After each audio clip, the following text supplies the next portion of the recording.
Hi friends, it is Thinking Thursday. We are already up to element 3.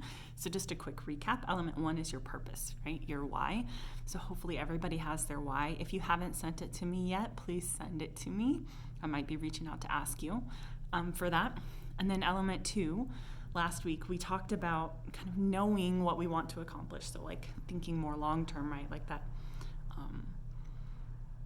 what's our big habit that we want to affect, our macro habit, if you will. Most of us are going to be focusing on healthy weight as our macro habit, as that's usually where we want to get started.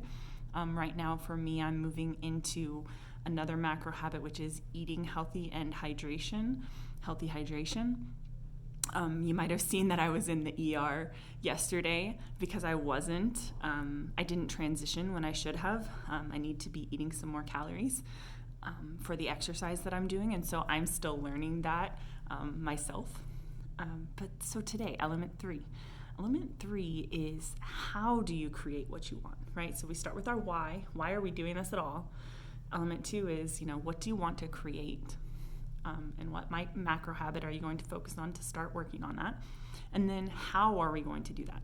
And so one of the things that Dr. A talks about is loops. He talks a lot about this, and if you've had any type of training in behavior management, if you're a teacher, if you're a parent, you know something about loops, okay?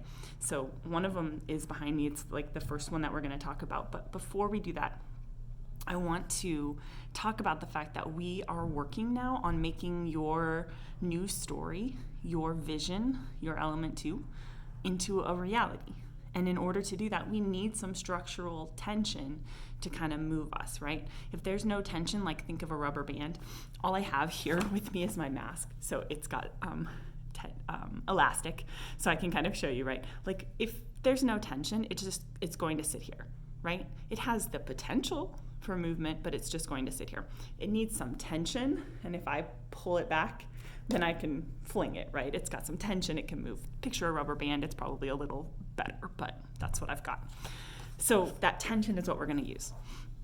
Here's one of the things, this is a quote from the book that I'm reading, and I know I told you don't have to read the book because I will be happy to walk you through it. I know we're busy.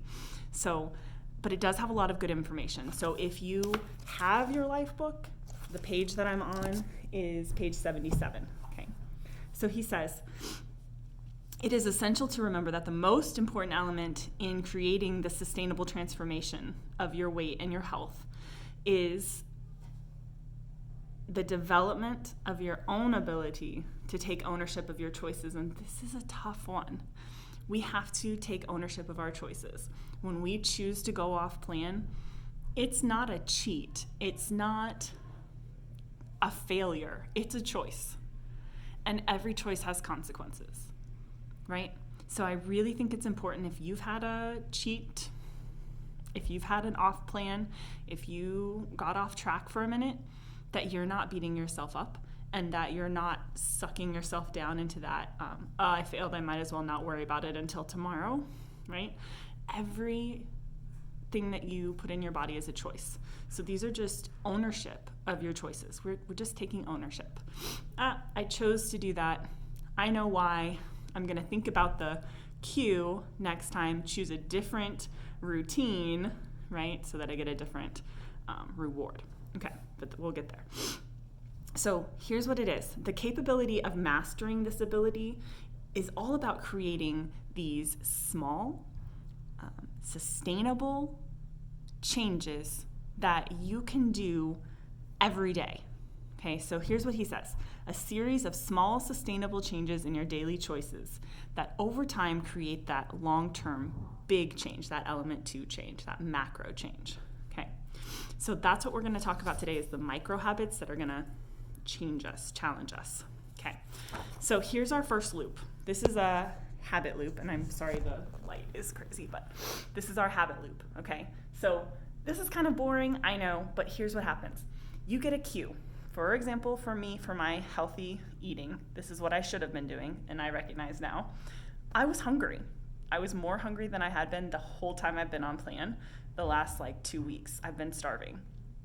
And I thought it was like a personal failure. Like I thought my addiction was rearing its head again, and I didn't listen to my body.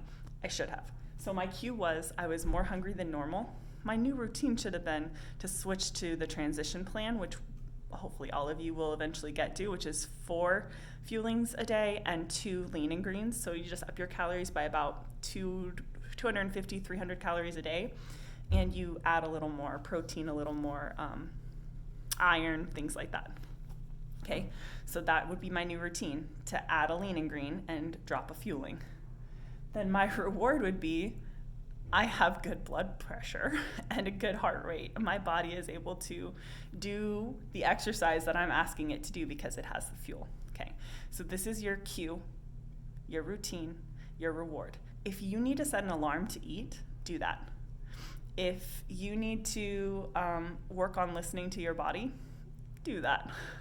That's what I need to do right now. Okay, so those are the things that we're thinking about with our habit loops, all of them. When we get into that, we want to think about the importance of the small changes, okay? The small changes are what get you the big changes. So it's really easy to start believing that these little changes don't mean anything and I want to lose 100 pounds and that's the change that I want. Well, in order to get to 100 pounds, you're going to lose a bunch of 10 pounds. You're going to lose a bunch of 5 pounds. So what we want to do is focus on those small changes that you can do every single day, whether you're tired, whether you're motivated, whatever. These changes are things that you can do every day, no matter what, no excuses, okay?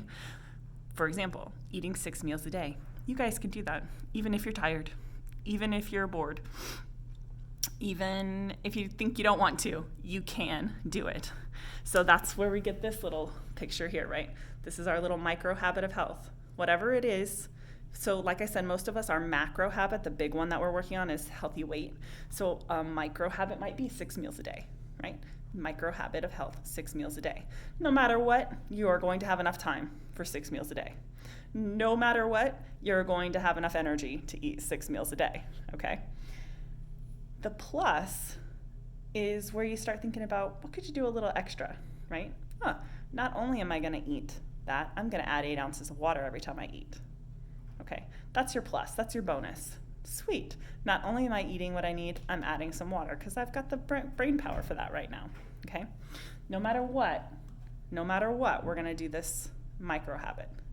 If we have a plus, then we're going to add a little something. So maybe if you're working on movement, you're doing at least 10 push-ups a day. I don't know, I'm just making a number. 10 push-ups a day. But if you have some energy, I'm also going to do 20 jumping jacks. Okay? So we're just talking about our basic and how can we add a little, and we get to where we have enough time to do this every day, no matter how we're feeling. Okay, so that's what makes a habit. One of the things that Dr. A talks about that's different than what you've probably heard, he debunks the idea that 21 days makes a habit. While certainly 21 days is awesome, we find that it's not enough, that you need more. And in fact, on average, people who did something for at least 66 days tended to stick with it long-term or even lifelong. So we want those habits to last you every day for at least 66 days straight. So whatever micro habit you commit to today, that's what I want you to think about. This is something I can do every single day for the next 2.5 months, no matter what. Okay, so the 3 questions you want to ask yourself when you're choosing your micro habit, okay? Is it appealing? Do you want to do it? Do you desire to do it even when you're tired, even when you're grumpy? Do you want to do it? Is it achievable? And remember, that's every single day. Can you do it every single day, no matter what, period? Even if you have low motivation. Okay? And the last, is it easily activated? Does that cue trigger you to automatically know what to do? I'm hungry, time to eat a fueling. I'm thirsty, I need to drink 8 ounces of water. I'm bored, hungry, right? Not really hungry, but I'm bored and therefore I'm hungry. Time to take a walk. Time to listen to some music. Time to do a mindful moment. Whatever your habit is going to be, make sure that that cue directly correlates to that habit for you. Okay, last one. all of this kind of feeds into the big picture transformation cycle that we're working on. And this is almost the same, it's just a little tiny bit different. So one of the things that we want to talk about is the long-term investment. So most of us are here because we want our why, right? Our long-term, what's our deal, right? So for me, it kind of started off with like, I want to be a great teacher, and I want to be able to travel without being embarrassed, okay? As I've gotten there, I've become a better teacher. I can now fit into a seat. I don't have to take up 2 seats to sit. As I've gotten there, I've been able to evolve my long-term investment, okay? So now it's more about, I want to have energy. Even when I don't get to sleep as much as I want to, or even if I'm feeling pulled in a million directions, I want to maintain that high energy. And I want to help others to and find the same joy that I have found, right? So my long-term investment has evolved. Yours will evolve as well. But whatever it is right now, we want to think about that. Okay, so that's this transformation cycle that's behind me here. You might notice it's got a lot of the same things. Cue, right? Routine. Instant reward. So this is, what do you get right in the moment? I'm if you're working on hydration, I am thirsty. My routine is to get out my water, right? And drink it. Thank you, Jen, for my cup. And then the instant reward is I feel better, right? It staves off unnecessary eating. It clears brain fog. Being hydrated makes your skin look healthy. I went to an esthetician last Friday, and she told me that my skin looks better than a lot of 20-year-olds that come in, and I was like, okay, it's the water. But anyway, so those kinds of things, those are your rewards, right? And then all of those little rewards lead you to that long-term investment. So whatever your long-term investment is, there you go. Okay, so all of this, and I'm sorry it's long today. I knew it was going to be long today, and I apologize, but I will keep it under 15, I promise. Here's what I want you to do. Choose your macro habit. So remember, those are those 6 big deals that we've talked about, the 6 big ideas, which is habits of health. Let me see. What are they? Weight management, and then the one that I'm on now, healthy eating and hydration, healthy motion, healthy sleep, healthy mind, and healthy surroundings. Whichever one you're on, like I said, most of us are going to be on weight management, and that's fine. Some of you might be on healthy eating and hydration. That's fine too. Pick your macro habit, and then start thinking about the little habits that you can do every single day, no matter what, that are going to build you into that macro habit. So we want the little micro habits that are going to support that macro habit. Comment below with what micro habit you're working on this week. Or if you need help with one, reach out. We've got about 15 people in our group now that can help you with this. And keep going. You guys are doing awesome. Tomorrow for Fun Friday, I am going to add up how much weight we have lost as a group and how many inches. So I'm excited for that. It's a lot. Spoiler alert. All right, and I will see you guys later. Bye.